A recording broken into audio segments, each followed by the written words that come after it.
Okay,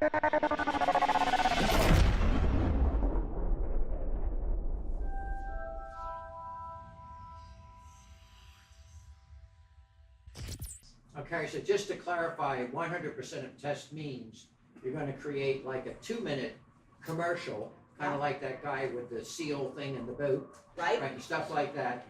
And then that's going to get X amount of airtime for X amount of time. So that sort of guarantees that in $50,000 is going to get you enough airtime on that. So if you had a product though that's a very narrow niche, and you go to a cable network for that though, aren't they still giving you random times? It might be 2 in the morning for one product. In other words, if it was a product like one of mine is for fishing, but then it winds up on a hunting show all the time. I mean, that sort of skews the results. Good question. That if it's something narrow like a fishing product, it is taken into consideration what channels you're putting it on.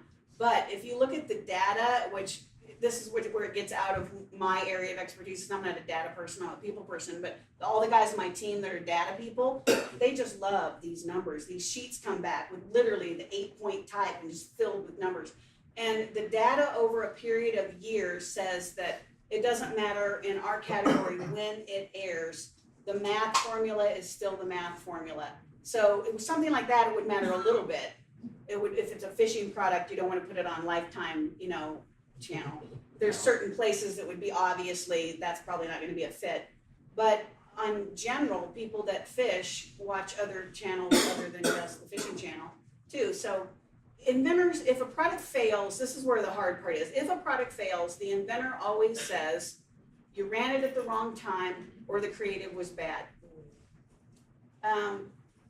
We have very rarely, in the 5 years I've been watching, because I said all those things, I fought the whole system for the first 3 years until I realized very rarely has a product ever succeeded that failed the 2-minute test. It's not like it succeeds other places. Every now and then it does, every now and then. But generally, the formula is the formula. So the airtime doesn't really, when it's aired, if it's 2 in the morning, or it is low cost airtime. So it is airing at those off weird times, but still X amount of people had an opportunity to buy it and X amount of people did buy it. So that part of the math is still the math. And this thing's been going on since 1985, I think the industry started. So running commercials at odd times and having a very big database of products tested, it's still, the formula produces winners or it produces known failures. So, but it's not foolproof for sure. At the beginning, the first 2-minute test is a simple X amount of people bought it and X amount of people didn't. It's a straight, is this a Grand Slam home run or not? It's kind of like a yes, no. It's either a Grand Slam home run or it's not. And if it's not, it gets dropped and moved on. If it's yes, then it goes through another series of tests that it has to jump through. And if it fails any part of that, it's dropped. And then if it succeeds, it goes through. And then where you're talking about is down here, where the offers being tested, the names being tested, the price points being tested.